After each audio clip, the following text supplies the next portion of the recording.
Alright. Okay, so I'm here with Brandon and Shauna, the writers and the stars of Ethereal. Yes. So how did you guys come up with the concept for the show? Well, we had worked together for the first time last year. We had done a short film together that we had basically planned on shooting in a very short period of time. And it ended up, just for different reasons, we ended up having it drag out to like a year, and we still hadn't had a lot of stuff done for it. So we wanted to do a project where we knew we could go shoot for a few days and actually finish and complete episodes. So we decided to come up with a web series. We had been writing together for a few years, or kind of like, she had read some of my material, I'd read hers, we were giving each other feedback and kind of collaborating in that sense. And we came to we had been talking about for a while doing a collaborative project together. So kind of just decided, like, hey, let's do it. Let's do this. Let's do a web series, 15-minute episodes, and let's. We kind of, the process as far as how we did it is, I sit at my computer because she lives in the Bay Area and we live in Modesto. For those who don't know, it's about like an hour and a half, 2 hours away. So we shared a screen on Skype, and I typed on my program, and she in the chat box would just kind of throw in her 2 cents and just kind of like direct it this way, or tell me she didn't like that line of dialogue, or so yeah. That's cool. Skype was like the reason it happened. Yes. We were on Skype so much. Yes. So. Nice. Throwing Skype some love right now. There you go, Skype. You should be happy with the plug we just gave you. We even watch movies through Skype together. No, we do.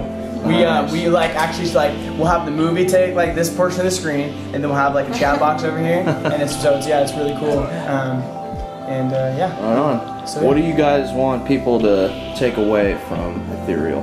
You know, what do you want them to Why don't you start with that one? take away from it? Well, I think it's like, the story is about like second chances and what we would do if we could make different decisions. And I just kind of think it's a cool idea for people to kind of explore that, you know, like how a small decision can change, you know, and it can make a totally different outcome. So I think that that's really cool. Cool. Yeah, like she said, a lot of it is choice and just the importance of each and every choice. We kind of came up with a format, which is where each episode we go in a certain particular direction, and then we will go back and we show that actually didn't happen, and we go this way. And it's being that it's in this format, as far as it's episodic, it's a little bit different than a movie that just is like a dream sequence cheat at the end.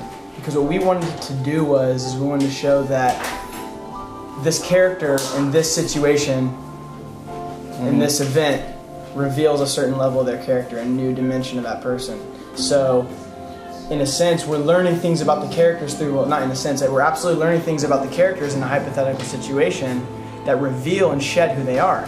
And then it kind of comes back and it takes a different direction, but those things stick with you. And even in the first episode, what we just even filmed last night was a scene that showed the potential of our chemistry together, and the potential of what, under the perfectly right scenario and right situation, of how things could fall into us just really aligning as far as just being a really good parent. But as it goes back and takes another direction, it's like a grind from like the next few episodes where things don't pan out as smoothly. And even in the second episode, it's like we fight and we bicker in our first experience with each other, rather than just showing how easily, like, but even in our fighting, you really do kind of get to see the chemistry of it. But it's it's just different depending on the events. Now, there's like a certain realness to the characters. You know, did you base the characters on anything, or is it just totally, you know, is it based on anything certain, or? I kind of have something to say, but see, what do you got? I think I'm a lot like Alex in some ways, like the artistic side, and wanting to be around kids and loving the kids. But I don't know, like, she's pretty complex. I don't have the whole empathy thing that Alex has. She's kind of got like superpowered empathy. Yeah, I have empathy though. That sounds really bad. I don't have empathy. She doesn't care about anybody. It's an illusion. It's totally a trick. And I have empathy, but not superpower empathy like Alex. But she's a complex character for sure. I think I was even kind of talking to somebody about this recently, but I think a lot of what we came together is when we started this web series off, we're like, all right, how do we really challenge ourselves? How do we come up with something where it's just going to be stretching new dimensions of us? And so I think even the overpowered empathy, it's almost like we just crank the notch up as far as how much she can feel of what's going on of other people. And it's almost like when you have the volume is too hot and it just gets red, and you want the audio to stay in the green, but it just gets red and goes over that's kind of what we did with her, as far as if there is things that are happening around her, she is overtaken by it and she can't even handle. So we wanted to kind of almost like oversaturate who she is and take a lot of aspects of her. You know, like there's mentions of like her loving animals in like multiple parts of the script, and that's something where like Shauna's like loves animals. Like we all kind of like love animals, but Shauna loves them more than all of us. Really? So yeah. So no. What's your favorite animal? I love all animals. But then people are like, so you love tarantulas? I'm like, no. I like insects. all like happy animals, like dogs, cats, horses. My favorite is a horse. Horse? Cool. You have any horses? Ever had a horse? No. Oh, that sucks. She's gonna start riding horses soon. Yeah. What you said? Yeah. Right on. Yeah, but I think as far as Jude's concerned, we really wanted to.